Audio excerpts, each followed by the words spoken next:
これは未だ人と人ならざる者の世界が分かたれてはいなかった。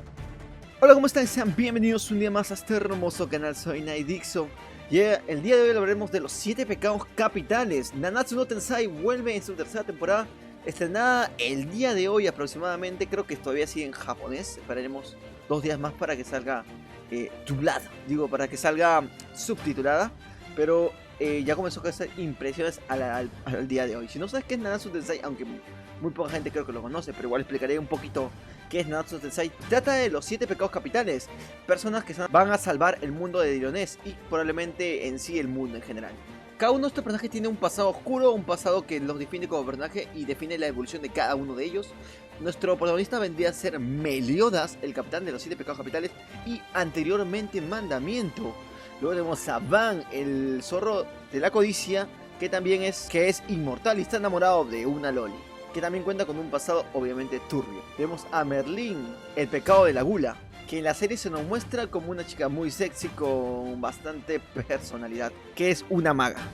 Tenemos también a Diana, la gigante, que también cuenta con otro pasado oscuro, donde pues prácticamente perdió a su raza y ella en algún principio está enamorada de Meliodas y posteriormente va a interesarse amorosamente por King.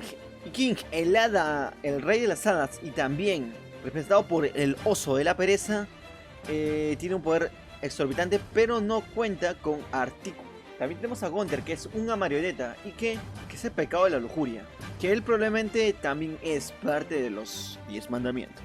Como nos spoilea el manga. Y a pedido de todo el puto público tenemos a Escanor, el papu de papus, la persona más poderosa en Nanatsu no Tensai.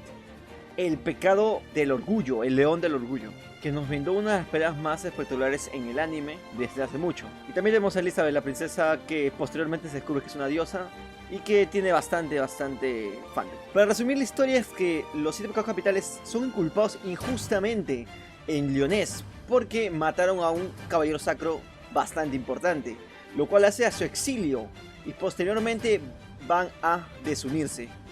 Muchos personajes pierden la memoria, como Meliodas y Gunther, pero posteriormente, mientras va avanzando la serie, van recordando quiénes son y van a pelear por Lioness, a los caballeros sacros que en ese momento estaban manipulando con las fuerzas demoníacas. Después de unos buenos guamazos, aparecen por fin los antagonistas principales, los 10 mandamientos, seres mitológicos antiguos que en teoría son demonios, aunque hay una hada y un gigante, pero son demonios. Estos van a protagonizar una de las peleas más épicas en muchísimo tiempo del anime, junto a Meliodas, ya que Meliodas logra pelearse con 2 de ellos, pero cuando aparecen los 10, lamentablemente nuestro héroe perece. ¡Ya está muerto! Pero no te preocupes, Meliodas, que va a haber un héroe que te vengue. Tenemos a Escanor peleando contra Estarosa, que fue la pelea más épica realmente en muchísimo tiempo. Fue la pelea más épica en todo el anime. Pero posteriormente se nos revela que Meliodas no estaba muerto, andaba de parranda. Meliodas está vivo y va a cobrar su venganza porque hay un enemigo del pasado que le quitó en ese momento a la persona que él amaba. Y desde ese punto, cuando Meliodas pierde su esencia humana y probablemente se vuelve un poquito más demoníaco de lo que era en ese entonces. Y así como Nanatsu no Tensai nos tiene otra vez de vuelta. Un resumen bastante básico, bastante corto. Creo que si no has visto el anime no me entiendes casi ni la mitad. He saltado muchas partes, pero la verdad es que la esencia es ahí. Nanatsu no Tensai o los 7 pecados capitales allá en Netflix, pues se estrena básicamente lo antes posible. Y lo más seguro es que lo doblen en 2 días y medio, si no mal recuerdo. Puede ser una probabilidad en las diferentes páginas que vas a ver en la parte de abajo. Y también recordar que Netflix se hará posteriormente en el siguiente mes. Así que un saludito para todos. Esperemos Nanatsu no Tensai, porque yo no lo quiero ver en japonés. Yo quiero verlo doblado. Quiero verlo subtitulado. Estaría bastante bien verlo subtitulado. Y nada, un besito para todos y los dejo hasta la próxima. Bye bye. Suscríbete y like, favoritos, activa la campanita por favor.